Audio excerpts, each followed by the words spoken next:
नमस्कार मित्रों, मैं पिछले कुछ समय से देख रहा हूं कि चुनाव की आहट से ही एनडीए परिवार के सभी समर्थक और कार्यकर्ता अति उत्साह में आ गए और सोशल मीडिया पर एक दूसरे की खिंचाई कर रहे हैं, छींटाकशी कर रहे हैं।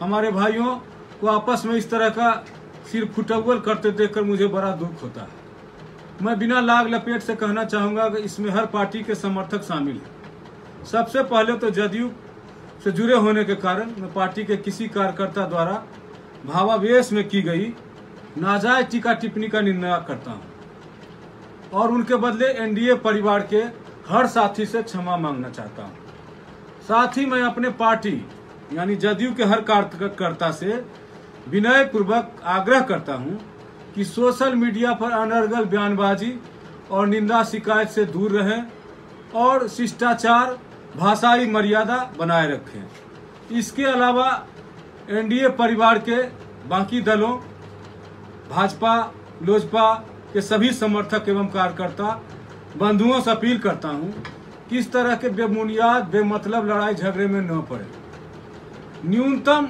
अनुशासन बनाए रखें। जहां तक मोकामा विधानसभा से टिकट की बात है तो इसे पार्टी के शीर्ष नेतृत्व पर छोड़ दें। हम सबकी पार्टी में काफी काबिल, योग्य और समझदार नेता हैं। ये लोग आपस में जो भी निर्णय करेंगे वो शिरोधार्य होगा और सम्मान्य होगा, पर इस फालतू बहसबाजी कर अपनी ऊर्जा बर्बाद करने से कुछ हासिल होने वाला नहीं है। इसके बदले हमें अपनी ऊर्जा इस बात में लगानी चाहिए कि मोकामा विधानसभा का भला कैसे हो, यहाँ के लोगों की तकलीफ दूर कैसे हो। आज मोकामा के सामने समस्याओं का अंबार है, रोड है, नाला है, बिजली है, पानी है, अस्पताल है, कॉलेज है, टाल है, मार्केट है, सबका हालत दयनीय है। और विडंबना ये है कि चुने हुए जनप्रतिनिधि से कोई ये सवाल नहीं पूछ रहा।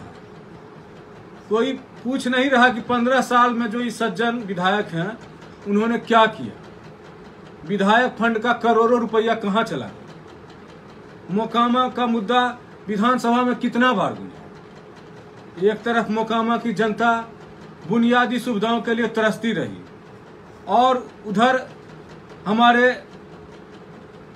अय्यास विधायक जी का घोड़ा कश्मीरी सेब और अजगर दूध पीता रहा। मोकामा के युवक, दुकानदार, मजदूर, किसान रोजी रोटी की समस्या से जूझते रहे और विधायक जो पता नहीं कहां कहां बेनामी संपत्ति अरज लिए। आज स्थिति यह है कि मोकामा की जनता को ये पता नहीं है कि अपनी समस्या और शिकायत लेकर जनप्रतिनिधि से मिलने बाढ़ जाएं, पटना जाएं, भागलपुर जाएं। सवाल ये करना चाहिए हम सबको, लेकिन हम अपने गुत्थम गुत्थी कर रहे हैं। ऐसा ही रहा तो मोकामा में कभी कुछ नहीं बदलेगा। जब तक हम गंभीर नहीं होंगे, अपनी सोच नहीं बदलेंगे, तो ऐसे कोई बाहरी आदमी कभी भी मूंछ दिखाकर तो कभी चोंच बजाकर वोट ले जाएगा और फिर 5 साल हम लोग झाल बजाते रहिएगा।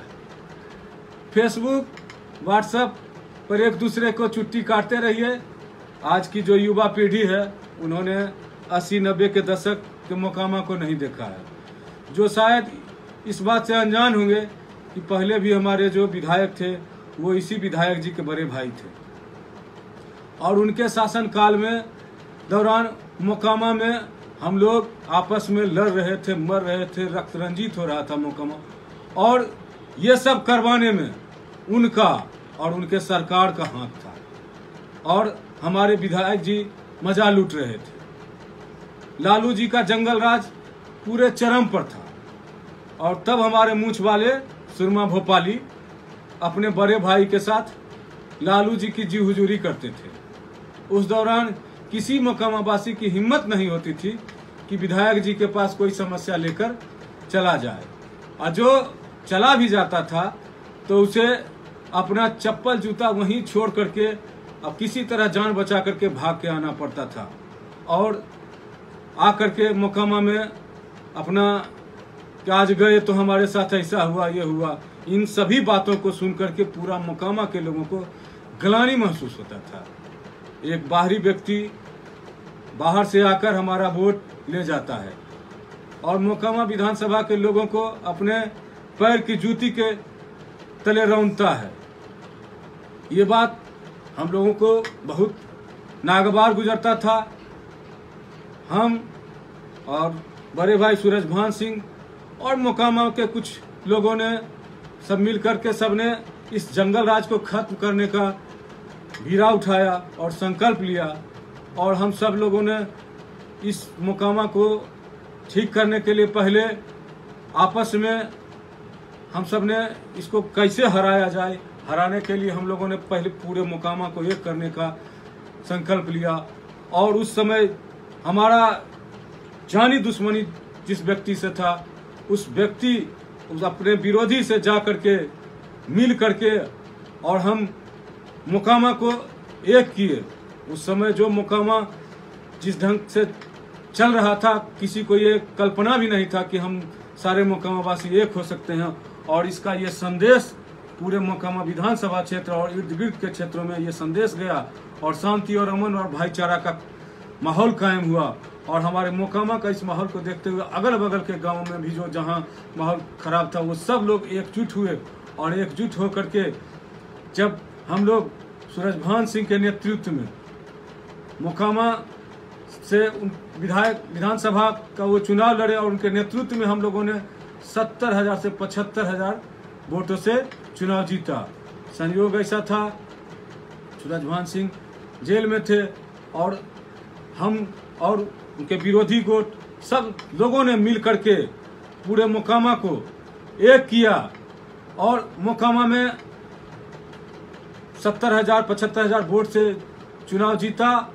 और उस समय हालांकि सूरजभान सिंह निर्दलीय थे और जदयू नीतीश कुमार जी का भी समर्थन प्राप्त था। और जब वो चुनाव जीते, वो 4 साल का जो कार्यकाल रहा मोकामा का, वो बहुत ही सुनहरे अक्षरों में लिखा जाएगा। उस समय जो गली नाली और जो लोग मैंने कल्पना नहीं करता था, वो सब दादा के विधायक बनने के बाद उस पूरे मोकामा नगर पालिका का कायाकल्प किया गया और सब ऐसे ऐसे रोड को बनाया गया। और 2004 में जब सूरजभान सिंह बलिया के सांसद बन गए और उसके बाद मोकामा एक गलत इंसान के हाथों में दुष्चक्र में जा फंसा और फंसता ही चला गया। और जो आज जो स्थिति है सबके सामने है। इसलिए हम सबको एकजुट होना है। एक होने के लिए हम लोगों को टोलावाद, जातिवाद, खूंटवाद, भाईवाद, भतीजावाद, इन सभी से ऊपर उठ करके एक होना होगा। हम सब मोकामा को एक बनाने के लिए जब तक हम लोग इस चुनौती से नहीं निपटेंगे, एक नहीं होंगे, तब तक हम आगे नहीं बढ़ सकते हैं।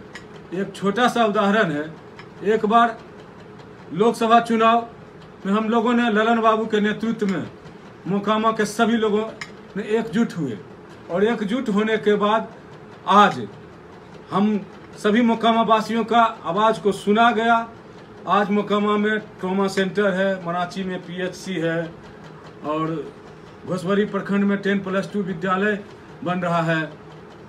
पंडारक प्रखंड टाल क्षेत्र में जितने भी गांव हैं सभी को सड़क से जोड़ने का बहुत सारे सड़क योजना का इधर टेंडर हुआ है और सब प्रोसेस में चल रहा है। घोसवरी प्रखंड टाल में बहुत सारा टाल योजना के तहत काम चल रहा है। जो आज हमारे ललन बाबू के इस क्षेत्र में आने से जो मोकामा में एक विकास का फिर नया उम्मीद जगा है। और अगर जो ये हम लोग एकजुट रहेंगे और अपना आवाज़ बुलंद करते रहेंगे तो हम फिर से मोकामा में विकास कर सकते हैं और विकास होगा। और बहुत सारी पार्टियां हैं, सभी का अलग अलग अपना विचारधारा है।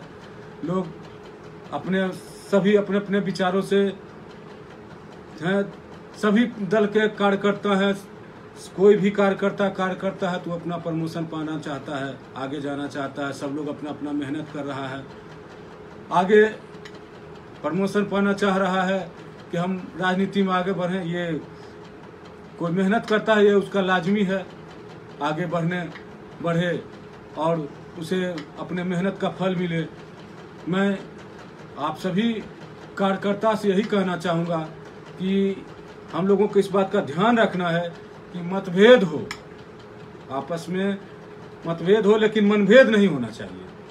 चुनाव आएंगे जाएंगे, लेकिन मोकामा यहाँ की जनता और मुद्दे सर्वोपरि रहना चाहिए।